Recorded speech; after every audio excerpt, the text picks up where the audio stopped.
Hey guys, welcome to the show. I'm Rantoinette. We got a lot of stories to get into today. So let's just get into it. Bernie Sanders, my goat, was on CNN the other day, gave a interview to Kaitlan Collins, and he calls out. Well, I mean, first of all, he calls out the Democratic Party. He aptly critiques Donald Trump and his craziness, and he even takes a nice little shot at Chuck Schumer, which I would include in the Democratic Party because he heads the Democratic Party, but he does it in his signature artful Bernie way. And look, there is a reason why he is constantly the most popular senator that we have. He polls at over 60%. I mean, it's almost 2/3 approval of Bernie Sanders. No matter what you think of his policies, most people can look at the guy and understand that he is just being honest. He's being truthful. He's got morals and standards and principles that he always seems to hold up to. The guy never changes his story. It's because the story is still the same. Billionaires run everything. They buy their politics. And with the advent of Trump's second term, it's just a coup. They have now found themselves with all of the power. They control the Supreme Court. They control the House and the Senate and the presidency, and the wealthy elite have decided now is our time to take the power. And they're doing it. They're literally doing it as we speak. But anyway, let's talk about Bernie.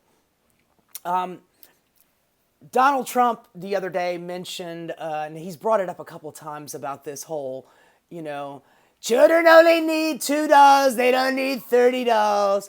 Who the fuck has got $30? I mean, is he thinking about his daughter Ivanka? Daddy, I want a new doll. You can't have another. How many dolls do you need? Oh my God, I'm always buying you a goddamn doll. And he does the whole, beautiful 11-year-old baby girls.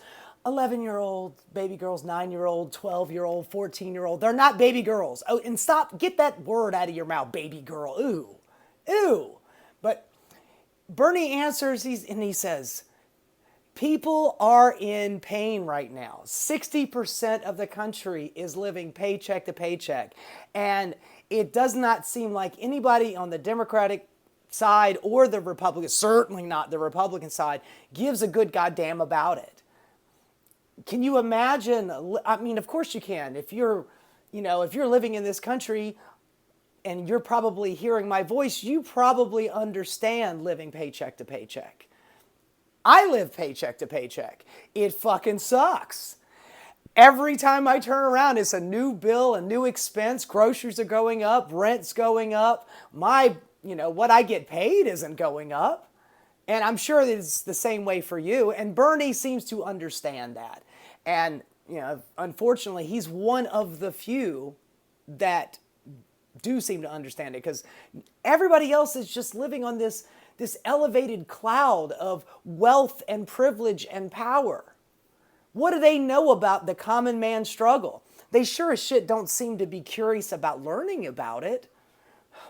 We have the highest child poverty that we've ever had. And our senior poverty is ridiculous. Not to mention the fact that we're trying to cut the social services that seniors would need the most, like Medicaid, Medicare, and Social Security. So they're going to be hurting. And Bernie mentions that it is just sheer arrogance of people like Musk and Trump to be, what do you need? All these extra 250 pencils. Have you ever been to school, man? I mean, seriously, you got a whole classroom of students.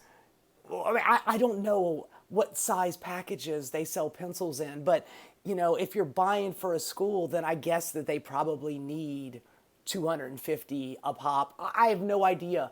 I don't think that Donald Trump knows. He's just he just verbal diarrhea, just shit comes out of his mouth and he doesn't seem to understand. But neither Trump nor Musk nor Bezos, no Zuckerberg, nor any of the tech titan billionaire robber baron types, none of them know the plight of the common person. When you hear somebody like Jeff Bezos saying that I want my employees going to sleep afraid and waking up afraid of losing their jobs, and afraid of standing up next to me. I mean, these people do not understand what it's like to be a regular American citizen. Kaitlan Collins also brought up to Bernie about the whole, the economy, all the bad economy is Biden and all the good economy is me. That's just how it works.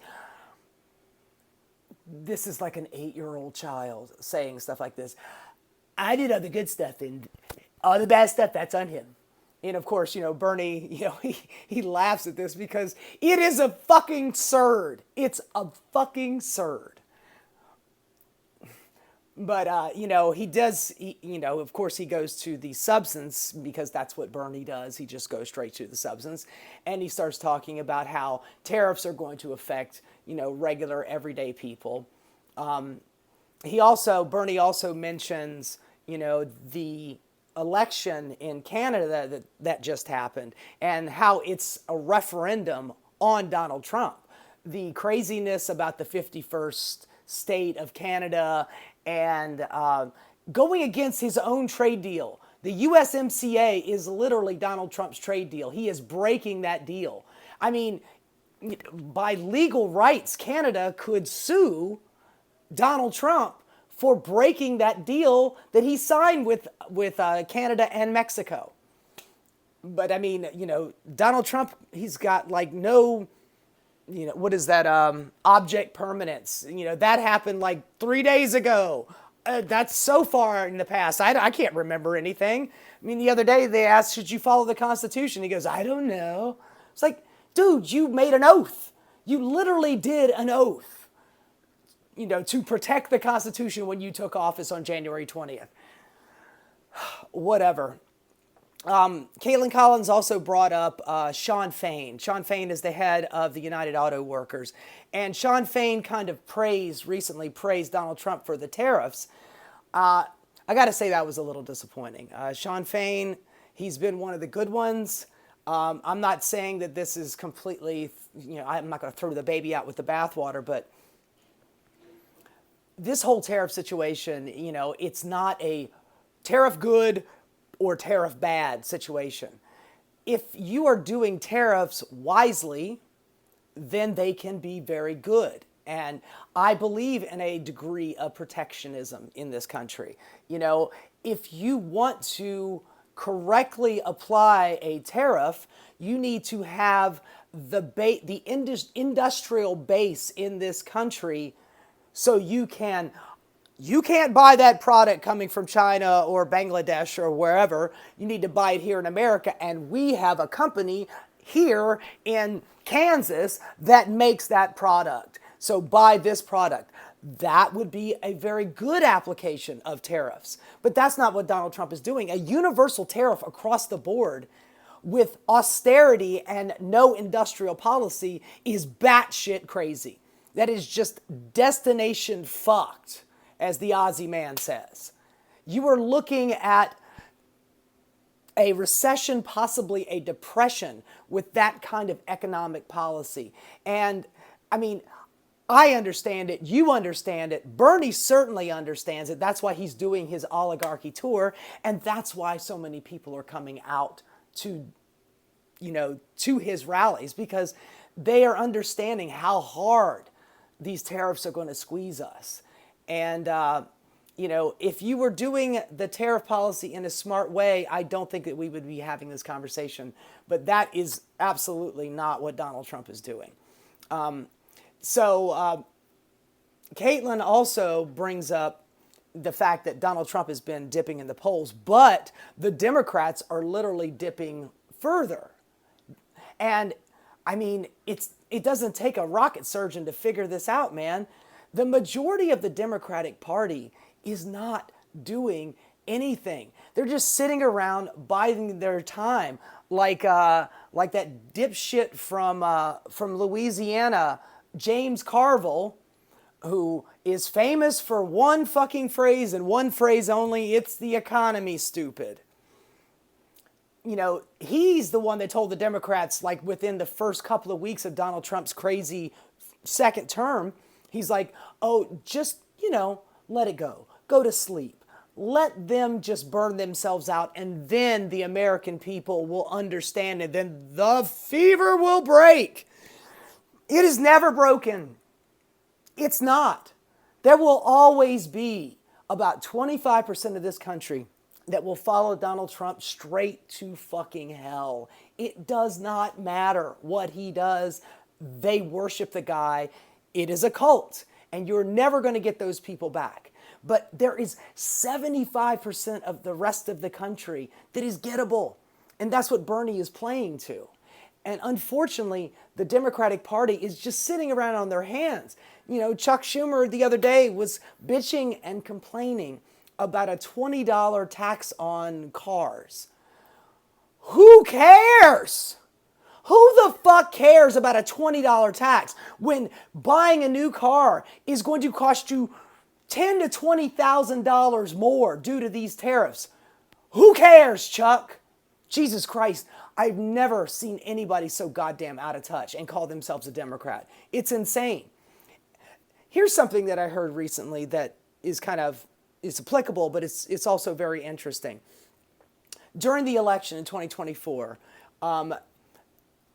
Biden, before he dropped out, and Kamala, when she started running, they were talking about always the defense of democracy. And, for somebody like me, I'm like, yeah, we need to defend democracy. We do not want to become a fascist nation. But a lot of normie people interpreted that as, we just want to keep the things the way they are, and they want it's the status quo. And Bernie brings this up. He's like, 60% of Americans living paycheck to paycheck, healthcare is out of reach, rent's out of reach. We haven't changed the minimum wage since 2009. People don't want the status quo because the status quo is not working for us. So when the Democratic, during the election, the Democrats like Kamala I'm even thinking back to like 2016 where, Hillary Clinton was like, Donald Trump says, "Make America great again. America's already great." Bitch, shut up. Yet again, another elite asshole who does not understand that the system that we are living in is not working for us. And there's, between, AOC and Maxwell Frost and Bernie Sanders and Rashida Tlaib, Ilhan Omar, the handful of people who, by the way, don't take any corporate money. Yet again, another reason why people love Bernie is because he does not get influenced by corporate money. But with other than that handful of people, most of the Democrats that are, sitting around on their hands and not doing anything and not fighting, they are not getting anything done. And the American people are noticing that, and that's why their polls are dropping. Interesting, I saw, I can't remember the dude's name, he's on CNN, and he does the whole, he dances around in front of, current polling and what have you. And Donald Trump has still, like, they kind of did a rehash of the, knowing now what knowing if you knew back then what you know now for the election, how many people would vote for Donald Trump and how many people would vote for Kamala Harris. And it was still 45% for Donald Trump and 43% for Kamala Harris. So it's literally worse than it was during the election because Donald Trump only won by 1.5 points, and now this is like a full 2 points. That right there should scare the shit out of the Democratic Party for not understanding the situation that we are currently in. They're not paying attention. They have no vision. when Donald Trump says to the American people, the reason why the world sucks and America sucks right now, and the reason why they elected me is because immigrants bad and those damn trannies are bad. And they're out to get your kids, and the immigrants are trying to take your jobs. And the people bought it because they are not given another alternative. Bernie is literally saying it's got nothing to do with those people. It's the billionaires. It's always been the billionaires. When you have that kind of money, you have an undue amount of political power and access. You can reach out to any politician that you want. They will take your phone call. That's the power of being a billionaire. And they get more policies done for them than they ever would for us.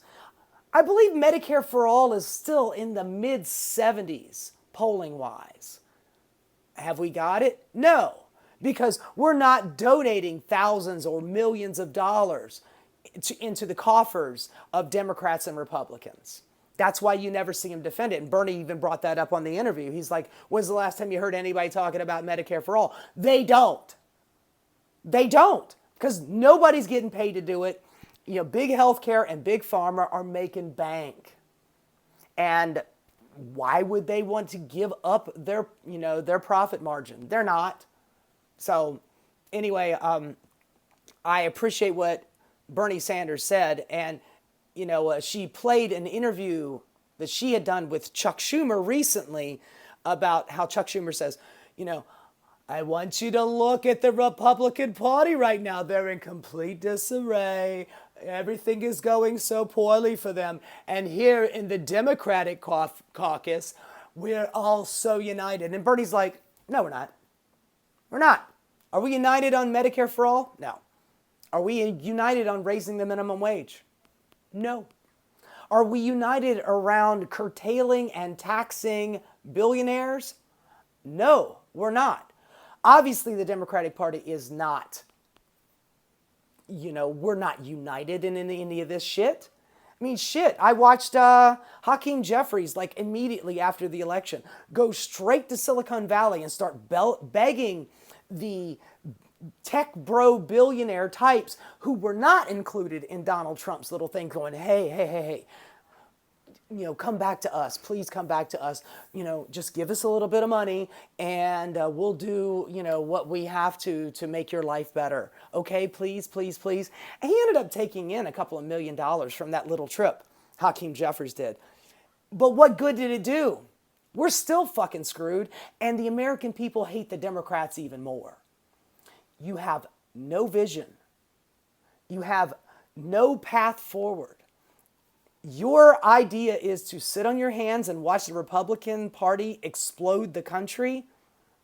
Well, fantastic. You'll take over during the wreckage? You think that that's how it's going to work? Jesus Christ, man. Jesus Christ. Chuck Schumer is beyond out of touch. And Bernie calls him out on that. He's like, no, we're not united on anything.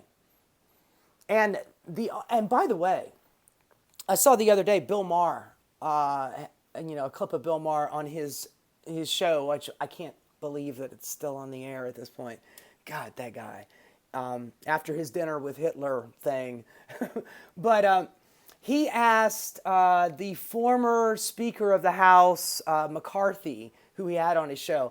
Let's let that sink in. Those are the kind of people that Bill Maher is inviting on his show. If any of you guys thought he was an ally, oh my God. But Bill Maher asked McCarthy, who do you think is heading up the Democratic Party now? And without hesitation, McCarthy goes, Bernie and AOC. They're bringing in the biggest crowds. And Bill Maher's like, look, just because they're bringing in crowds doesn't mean that they're the head of the party, okay? Shut up, Bill. God, that is such fucking cope. It's such cope.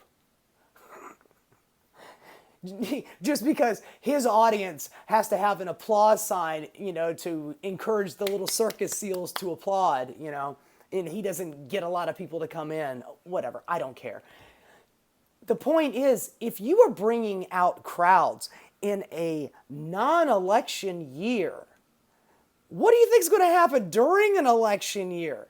If you can manage to get people to leave their house and come out to your rally, they will absolutely go to the polls if you are giving them something to vote for. This, we're not Trump, we're not as crazy or bad as Trump, implies that, we kind of suck and we're not really great, but at least we're not that bad. It does not inspire people to go out to vote. You need policy prescriptions. You need somebody giving you a path forward. And Chuck Schumer, Hakeem Jeffries, they're not getting it done. One last thing. During the interview, Kaitlan shows Bernie the piece of the Trump rally. He was in Michigan recently while Bernie was in Michigan at the same time. And Trump, he says, "Oh, crazy Bernie. I mean, the guy's insane."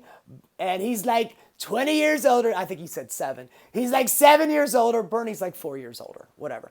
He can't not lie. He's like 7 years older than me, and he's crazy, but he's still pretty sharp. And I mean, he says he's getting big crowds. We get so much bigger crowds. And then, of course, the Kaitlan Collins stops the tape and Bernie chuckles a little bit. And, Bernie, and then she looks at him and she goes, "You're like what? Like 4 years older?" He goes, "Yeah." He goes, "Big surprise. Donald Trump, the president, Donald Trump doesn't tell the truth. Wow, we're so shocked about that." No, none of us are shocked. That guy lies like he fucking breathes. But, and by the way, Bernie got like double the crowd while he was in Michigan compared to what Donald Trump did. And Donald Trump is like, Bernie, he's getting a crowd, but he doesn't get our crowds. Like, dude, he just doubled your crowd. You know what that is? When I hear Donald Trump say that shit, because crowd size is really important to the man. It's like his most important thing. I hear fear. That's what I hear. I hear cope and fear. Donald Trump is looking over there going, shit, that guy's pulling some people. And he is, because it's a scary fucking time, man, and you need somebody to give you a little goddamn hope. So, anyway, every time Bernie Sanders gets on an interview, he says the same stuff. He says healthcare, he says higher wages, he says more worker rights, he says, corporate greed and billionaire influence in our politics. He's like a broken record, but it's like our favorite song. Hey guys, thanks so much for watching. If you enjoyed what you saw, please like and subscribe. Keep rocking.